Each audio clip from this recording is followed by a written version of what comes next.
Reporting from the South American countries of Uruguay and Paraguay, this is Mission Sonlight Edge, a production of the Media Missionaries at Network 7 Media Center.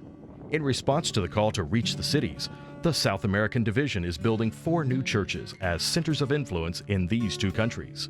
The centers in Paraguay will be located in the city of Ascension, and in Uruguay, they will be based in the capital city, Montevideo. Uruguay is located in the southeastern region of South America.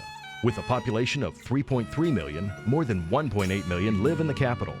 Many political observers consider this to be the most secular country in the Americas.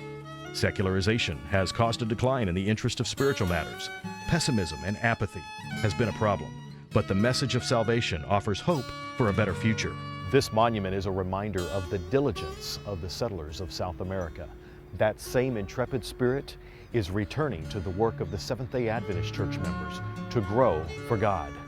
The government leaders of Uruguay are seeking ways to help their citizens remember their roots and reinvigorate the spirit of diligence and optimism. As people are encouraged to find better opportunities for their lives, Adventist church members have also been able to offer them hope in spiritual matters.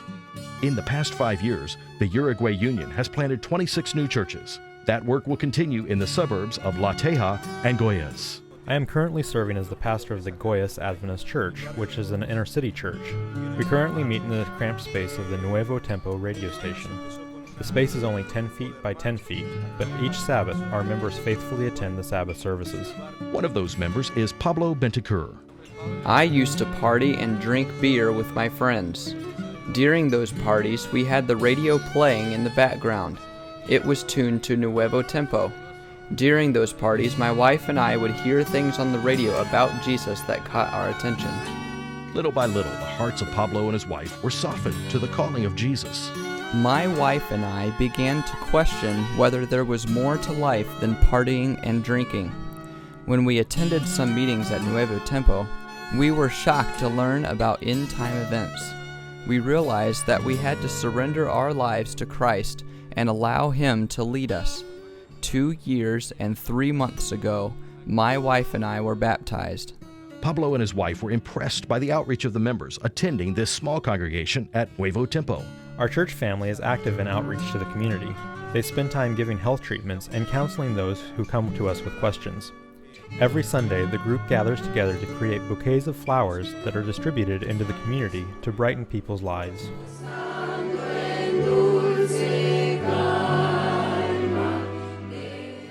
These types of ministry have proven effective. Currently, 15 new members have been baptized because the Adventist Church has offered a message of hope. This growth has encouraged the members to do even more. Located on the edge of Montevideo is the La Teja Church. Members currently meet in a home, but they look forward to a new building that will be constructed on the site. The church will be designed to specifically meet the needs of the ministries of the church. I'm the pastor of the La Teja Church.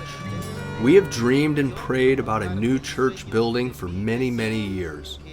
The La Teja Church has grown from a Sabbath school group that challenged itself to plant a church in a new location. The group called itself El Prado, or The Meadow. The beginnings of that Sabbath school group were 7 people who had a vision to answer the call to make disciples of Jesus. Following conversions and baptisms, today there are 22 members of La Teja. Our church has had the dream to build our own building where we can keep preaching the gospel. Our children don't have a place where they can meet for Sabbath school, so they come to this little room in a member's home after church. This weighs heavily on the hearts of those of us who are parents. The message of Jesus needs to be spread to all the world. The members of the Goyas Church thank you for your contribution to the 13th Sabbath mission offering. We are grateful to our brothers and sisters around the world who will help provide a place where we can share Jesus with a greater number in our community. We need to reach our hands around the world and share the story of Jesus in every town and city. Thank you for committing to support the Center Influence at Goyas and La Teja at Central Montevideo.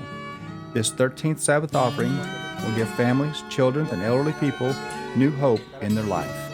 The third angel's message is being proclaimed around the world, and people are responding. On Sabbath, March 26, you will have the opportunity to share in reaching your brothers and sisters in South America. Have you planned your gift? Reporting today from the city of Montevideo, Uruguay, and from the production center of Network 7 Media Center, this is Mission Sonlight Edge.